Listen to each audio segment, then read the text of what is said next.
Hello everyone, welcome to one more informative video. As I said in my last video that we will talk about how to check if a website is genuine or not.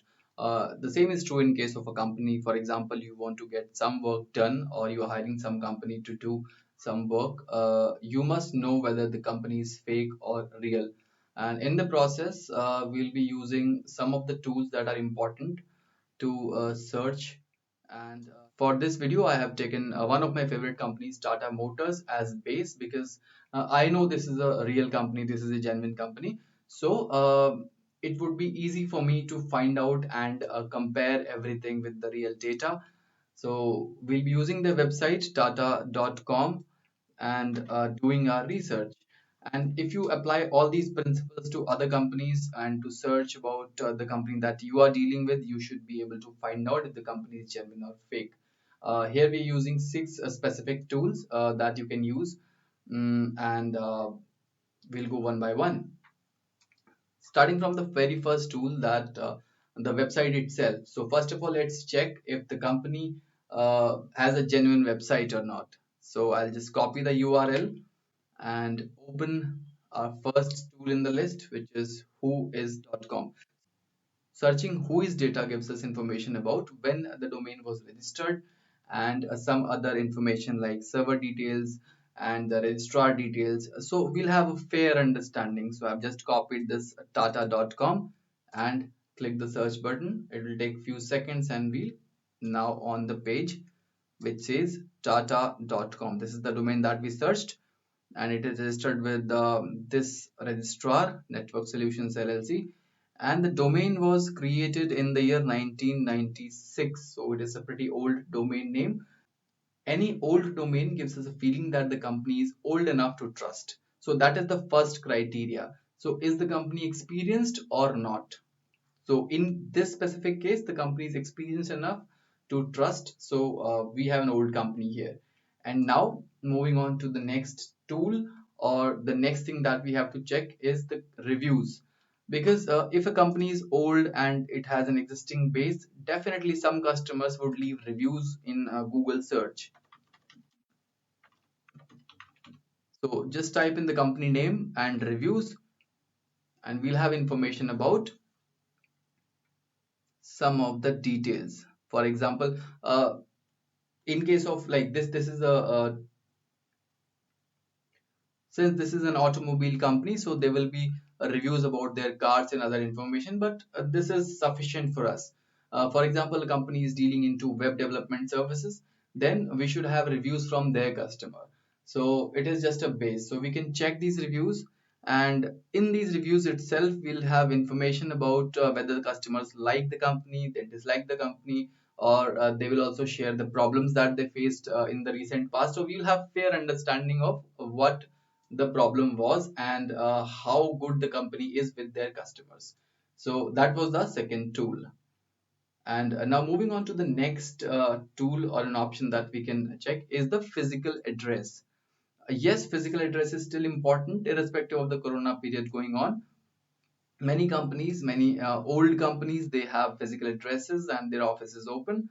But this is not the only criteria, because there are so many companies who are doing work from home, and all you need is their contact information. Just go to their contact information page. If you can't see here, I will simply find. Okay, so it's not available here. Okay, this is a big company, so you can only write emails to them or cannot directly get in touch with them. Offices they have mentioned across the world.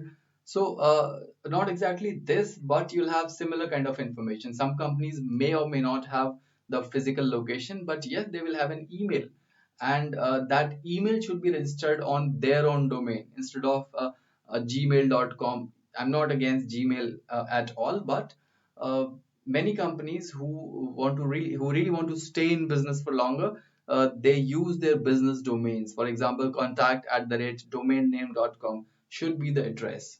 So that's how it works. So check for the contact information, the email IDs, if this seems genuine or not. Then what you can do is you can check their social media accounts. When you check their social handles, Then you will get to see how engaged the company in social media. So Facebook, Twitter, LinkedIn, and these kind of social media, you can check their handles if they are posting regularly. They may not be posting regularly, but at least they should have. Any genuine company want their presence to be everywhere, wherever possible. So that's how the companies grow and make an image. So moving on to the next tool that we have in the list is, are they using a secure server to run their application? So secure server, like Google itself gives, the Google Chrome itself gives this information. For example, in this case, you see this lock right here, or in other browsers it is written secure or not secure. I'm sure everybody has seen it. So this secure gives you an information that the website is hosted on a secure server. So in that case you can be rest assured that we know this company has a physical, he has a server location at least. So this is the basic information. Many companies who do not have this HTTPS information, because they are not aware of it. They just registered the company for a specific purpose and they take the money, run away. It happens with many of the cases. So Google Chrome prefers to Google.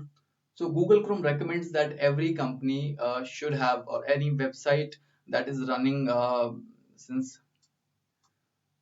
So Google recommends this, that every website running. Google itself recommends that every company should have a secure website. So that's why. So Google itself recommends that every website should be secure. That's why they recommend that you can. Google so Google also recommends that you should take a SSL certificate if you're running a company, so that your server information can be verified. It is not only good for you, but also gives a positive image in the customer's eyes. So any company who does not have an SSL may not be fake, but you should at least think once and ask the company why they're not doing it.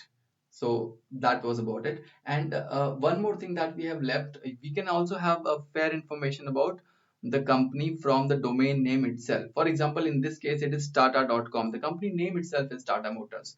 So normally companies register their brand names or the companies as their domains, and in some cases they have meaningful domain names. If you don't find any of these, the domain name is not meaningful, or the domain name is not linked with the company's brand name, you can think again and check with the company. Just go to the contact information and try to contact the company. If somebody answers, ask this question.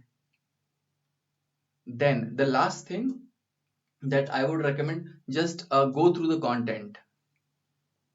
As I said, you check the contact us page and other information. So just check the content of the website, whatever services that you are taking. See if there are grammatical errors. See if the content is not up to the mark. If that happens, you have a fair reason to believe that the company is fake, because normally people do not invest in these kind of things. Any good company would definitely invest in a content writer so that they have the right kind of information available for the customers, and they have the right image. No company wants grammatical errors on their website. So thank you very much guys for watching, and do subscribe to our channel so that we can continue making videos for you, and we regularly come up with this kind of informative stuff for you. So click on the subscribe button and do hit the bell notification so that you get the video as fast as possible. Thank you very much for watching.